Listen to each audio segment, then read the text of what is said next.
Good morning students. Today we will discuss our SA1 maths exams जो अभी हाल ही में half yearly exams हुआ था, हम उसको डिस्कस करते हैं आज। तो फर्स्ट क्वेश्चन है, do the following questions. Express 156 as a product of its prime factors. 156 को उसके प्राइम फैक्टर्स में एक्सप्रेस करना है। तो ऐसे प्राइम फैक्टर्स ऐसे निकालते हैं, आपको मालूम है। 2 से डिवाइड किया, फिर 2 से डिवाइड हुआ, फिर 3 से 13, ये प्राइम हो गया। 13 किसी से डिवाइड नहीं होता। तो 156 को ऐसे एक्सप्रेस करना है, 2 इंटू 2 इंटू 3 इंटू 13। ठीक है ना। अब सेकंड क्वेश्चन है, given that HCF of 306 and 657 is 9, find LCM. इनका एलसीएम निकालना है। इन दो नंबर्स का HCF दिया हुआ है, एलसीएम निकालना। तो इसका ये फार्मूला है, आपने पढ़ा है, HCF into LCM equal to number 1 into number 2। तो 9 HCF दिया हुआ है, एलसीएम 306 इंटू 65। एलसीएम क्या हो जाएगा, ये 9 इधर आ जाएगा, डिवाइड हो जाएगा, ये काट दिया, तो इनको मल्टीप्लाई करेंगे तो this will be our answer. C है, find the distance between this number and this number. तो डिस्टेंस फार्मूला लगाएंगे, x1 माइनस x2 का whole square plus y1 minus y2 का होल स्क्वायर लिख सकते हो, या y2 माइनस y1 का होल स्क्वायर। क्योंकि माइनस यहाँ पर, क्योंकि ये स्क्वायर है ना, माइनस में भी आएगा। y1 माइनस y2 लिखोगे या y2 माइनस y1 लिखोगे, कुछ फर्क नहीं पड़ता है। क्योंकि जब माइनस में आएगा, ये इसका उल्टा लिखेंगे तो माइनस में आएगा, तो स्क्वायर करेंगे तो माइनस कट जाता है। तो वैसे फार्मूला होता है x1 माइनस x2 का whole square, y1 minus y2 का होल स्क्वायर। तो इनको हमने वैल्यू पुट करी, तो ये -1 का स्क्वायर 1 हो गया, 2 का स्क्वायर 4 हो गया, तो ये √5 यूनिट इसका आंसर हो गया। ये फार्मूले में वैल्यू पुट करनी है डायरेक्ट बस। अब ये D1 है, if sine A is equal to 3/4 calculate cos A and tan A। अगर साइन A ये है तो कोस A और टेन A की वैल्यू निकालनी है। अब ये देखिए, sine A equal to 3/h। Sine क्या होता है, परपेंडिकुलर अपॉन हाइपोटेन्यूज। वो दिया हुआ 3/4। तो मान लीजिए परपेंडिकुलर 3x है, 3 तो नहीं है ना, क्योंकि ये तो अपॉन में दिया हुआ है। p का मतलब p इक्वल टू 3 नहीं है यहाँ पर, h इक्वल टू 4 नहीं है, लेकिन 3 का मल्टीपल है, 4 का मल्टीपल है, तो p हम 3x मान लेते हैं, h 4x मान लेते हैं, हाइपोटेन्यूज। अब बेस निकालना हो, ये दे रखा है, उनमें से 2 दे रखे हो, तीसरा निकालना तो पाइथागोरस थ्योरम का प्रयोग करते हैं। परपेंडिकुलर का स्क्वायर प्लस बेस का स्क्वायर इक्वल टू हाइपोटेन्यूज का स्क्वायर।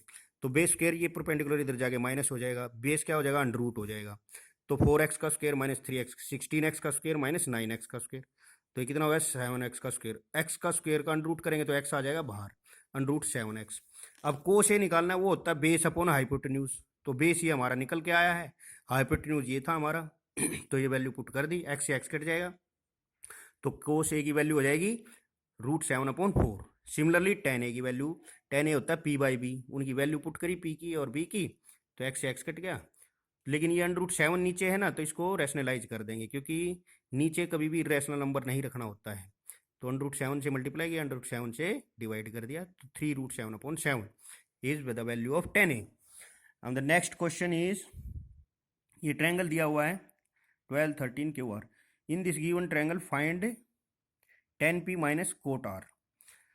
तो पहले तो ये QR निकाल लो पाइथागोरस थ्योरम से, 13 का स्क्वायर माइनस 12 का स्क्वायर, QR आ जाएगा 169 माइनस 144 होता है ना, 13 का स्क्वायर 169, 12 का स्क्वायर 144, तो ये 25 अंडर रूट आ जाएगा, तो ये 5 आ जाएगा ना।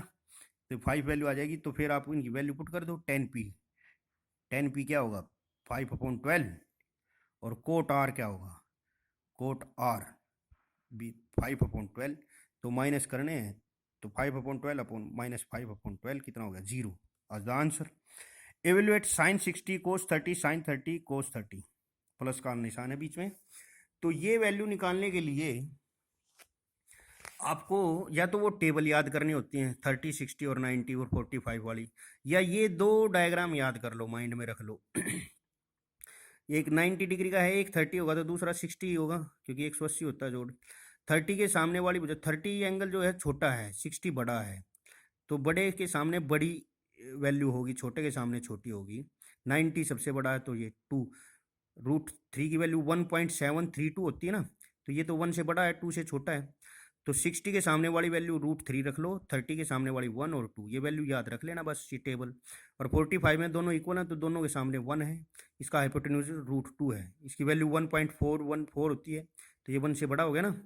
अब आपको साइन 60 निकालना है, साइन 60 यानी परपेंडिकुलर अपॉन हाइपोटेन्यूज √3/2, साइन 60 की वैल्यू। कोस 30, कोस 30 यानी बेस अपॉन हाइपोटेन्यूज √3/2, ठीक है, ये हो गया। सिमिलरली साइन 30 क्या होगा, 1/2 परपेंडिकुलर अपॉन हाइपोटेन्यूज, है ना।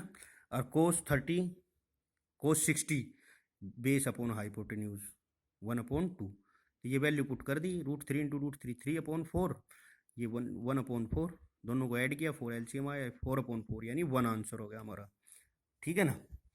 अब ये नेक्स्ट क्वेश्चन है, if P is equal to 0.95 find not P।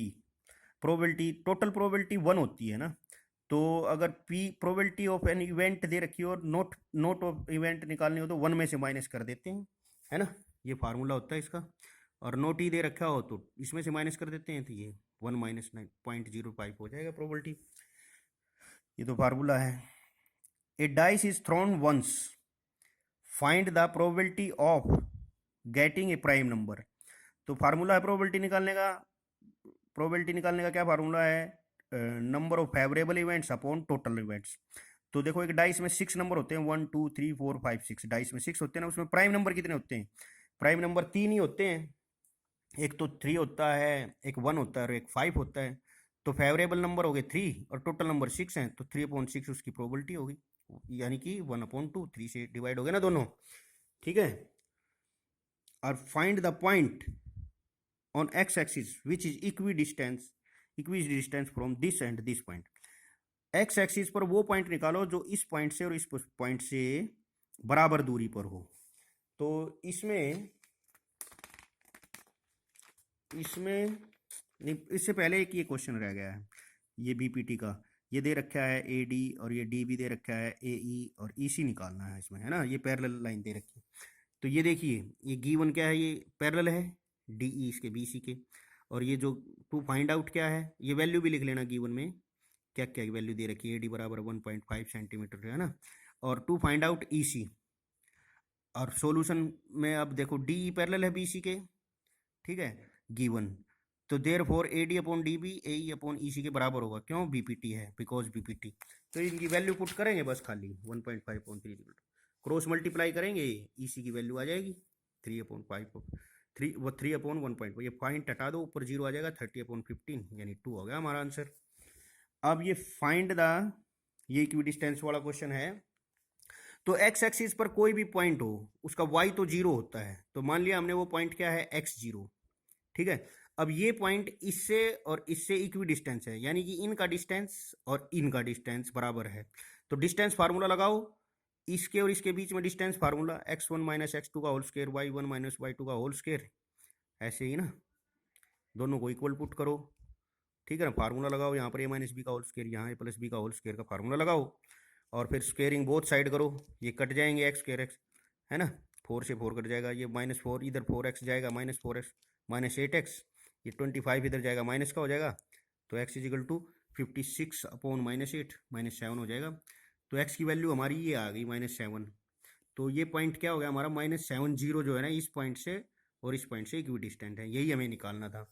अब now rest part of this paper we will do in our next class. Do all these questions in your notebook. Thank you very much.